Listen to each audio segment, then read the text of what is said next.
हाय students, मैं C R Sharma, chairman VSI Jaipur. और आज आप लोगों से डिस्कस करने वाला हूं जो सीए फाउंडेशन में 25 एग्जाम के लिए आपका पेपर नंबर 4 है, बिजनेस इकोनॉमिक्स। इसका शोर success strategy and ABC analysis. ये सब्जेक्ट वैसे थ्योरेटिकल है, लेकिन इसमें से एमसीक्यू आते हैं, यानी ऑब्जेक्टिव टाइप क्वेश्चन पूछे जाते हैं।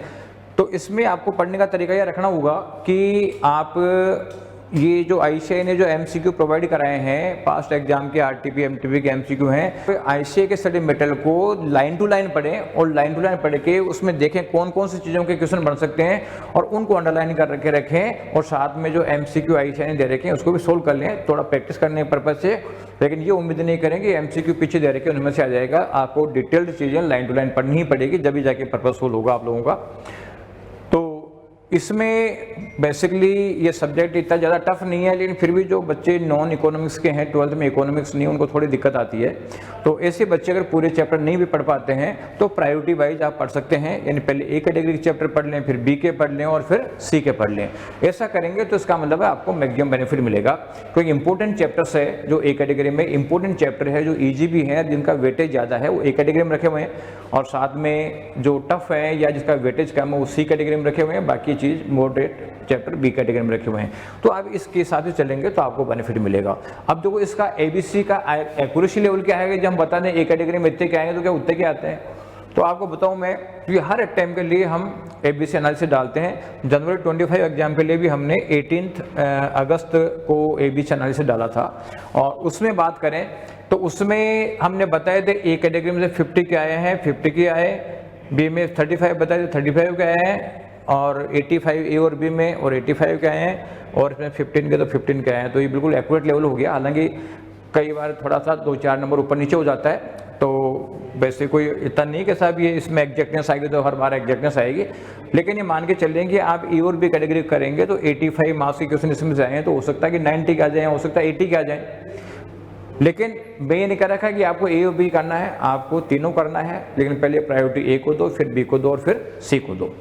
तो उससे आप लोगों को ज़्यादा बेनिफिट मिलेगा। और ये सब्जेक्ट ऐसा है जो आपका एग्रीगेटिव बना सकता है। ये वीएसआई के टेलीग्राम चैनल पे मिल जाएगा पीडीएफ, और तो वीएसआई का टेलीग्राम चैनल ज्वाइन करके और साथ में वीएसआई का यूट्यूब चैनल भी ज्वाइन करें, क्योंकि इसमें और भी इम्पोर्टेंट जो बाकी रिमेनिंग सब्जेक्ट्स के वीडियो भी आपको मिल जाएंगे और इम्पोर्टेंट अपडेट्स और जो स्ट्रेटेजी वगैरह हम डालते रहते हैं, तो उसका भी आप बेनिफिट लें।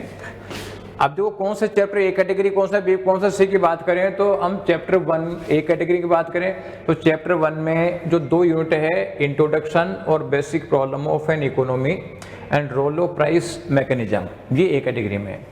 चैप्टर नंबर 2 है, इसमें demand supply consumer behaviour, 3 chapter हैं, तीनों भी ए कैटेगरी में हैं। चैप्टर 3 के 2 यूनिट है, theory of production and theory of cost, ये भी इसी में है। चैप्टर 6 के 2 यूनिट है, नेशनल इनकम अकाउंटिंग और Asian theory of determination of national income, ये भी कैटेगरी में है। और चैप्टर नंबर 8 है, उसमें concept of money demand, the concept of money supply and monetary policies, ये सी कैटेगरी में, सॉरी ये बी ए कैटेगरी में है। तो ए कैटेगरी के 50 मार्क्स का ही हो गया। इसके अलावा बी कैटेगरी में बात करें तो चैप्टर 4 के 3 यूनिट है आपका price determination in different markets, ये तीनों मार्केट में है।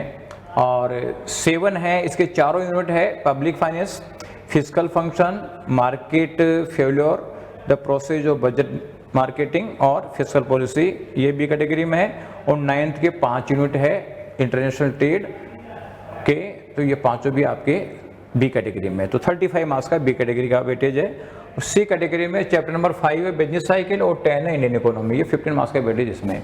तो ये आप इस तरीके से करोगे तो आप ज़्यादा बेनिफिट ले सकते हैं। अदरवाइज अगर मान लो कोई टफ चैप्टर आप पकड़े बैठ गए और पता चलता है कि उसमें बहुत सारा टाइम कंज्यूम हो गया, तो बाद में प्रॉब्लम आ जाती है। इसलिए आप इस एबीसी को फॉलो करें तो आपको ज़्यादा से ज़्यादा बेनिफिट मिलेगा। और साथ में अपने दोस्तों को शेयर करें जिससे कि उनको भी फायदा हो। और ये जरूर कमेंट करके बताएं कि ये आपको कैसा लगा।